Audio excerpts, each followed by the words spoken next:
This is Gary Atensa with CNTV, and today we're in North Carolina and Virginia. I am here with Ignite the Spark. In 2024, this collaboration of the Hope Institute, We Care Partnerships Network, and many others will break the silence and eradicate suicide. I'm joined here with the President Richard and founder Sheyenne. Both of you, thanks so much for joining us here today. Thank you. Thanks for having us. I'm going to start off, first of all, Richard, you are the president of the Hope Institute. Share with us how your life of really serving others began for you. Yeah, so back in 2013, I received what I call an epiphany after many years of meditation and self-discovery. I received a message, hope, and within that message were four words: honesty, omnipotence, pure love, and essence. And from that point, I wrote a book called Hope Your Essence Navigation System and started helping people to understand what that was about, how to get to that point in your life.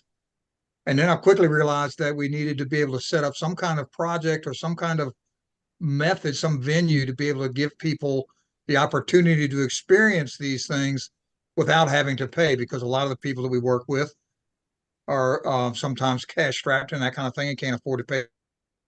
So I established the Hope Institute 501c3 nonprofit in 2017. And that's where we're at right now. I'm working with Shay and on the Spark That's project. excellent. Great story. Sheyenne is a founder, podcaster, and author. I mean, you have been equipping others to lead the change they want to see in their community. How did this passion kind of begin for you? Oh my goodness, there's so many places in my life that have contributed.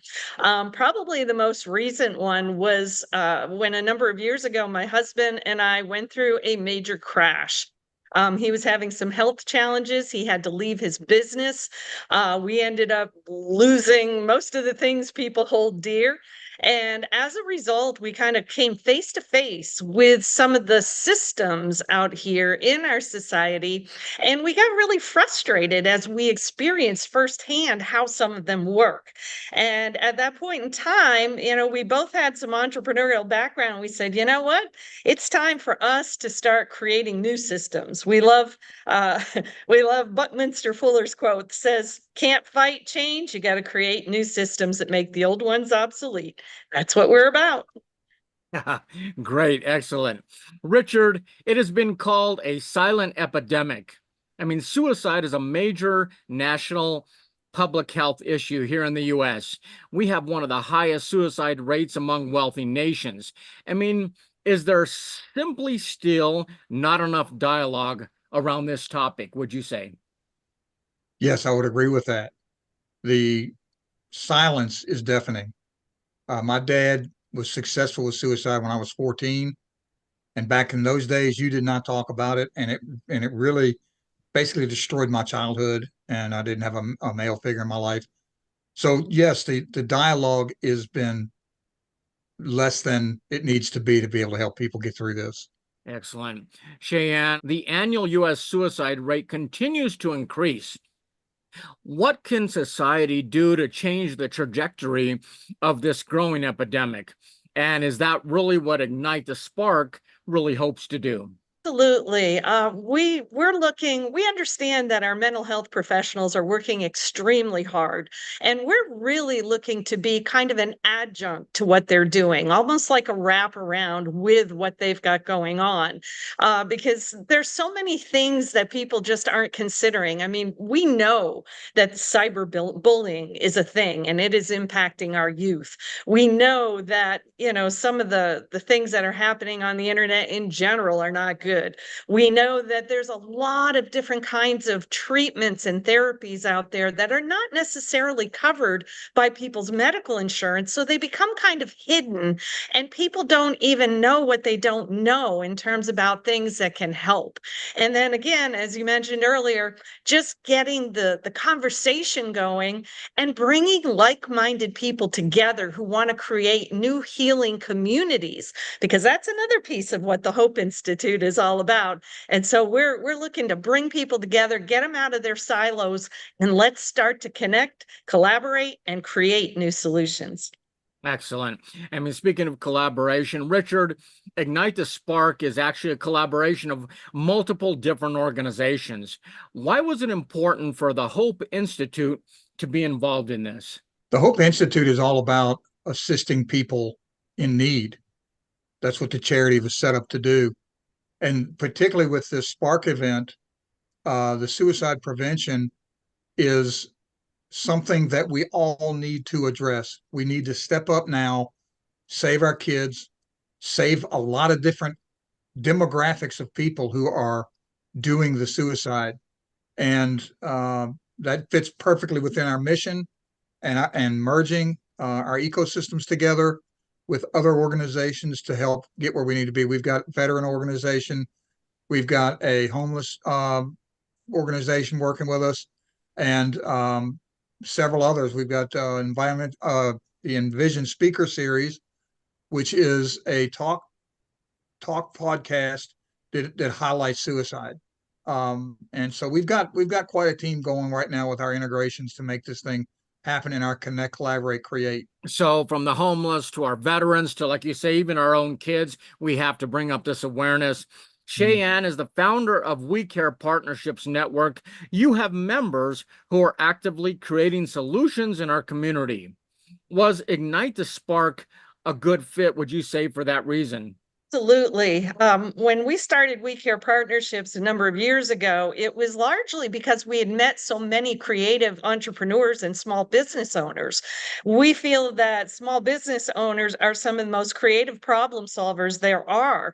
And so bringing together people, small business owners into teams to, mastermind new solutions, I think is an important piece of what our society needs more of. I mean, Richard, for you, as you have shared, this is a personal mission to help others, as you have experienced suicide firsthand.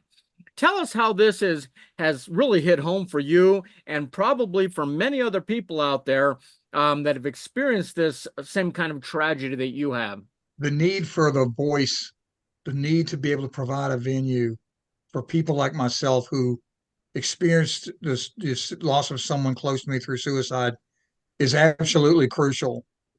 There is no other venue that I know of that would be as beneficial as having open dialogue, access, and addressing the societal issues causing suicide. We have to do it. We have to realign our mind, body, and spirit, rejuvenate that, and we have to have kindness for all. That's what the SPARK acronym is.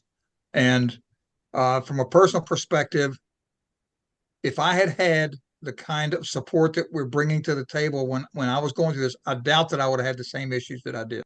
Absolutely, especially at a young age as a teenager, but also for anyone who goes through this. Sheyenne, your focus has always been on people, really is the heart and soul of any business. Does this human-centric approach really help not only develop the human potential of the individual, but even of the organizations, would you say?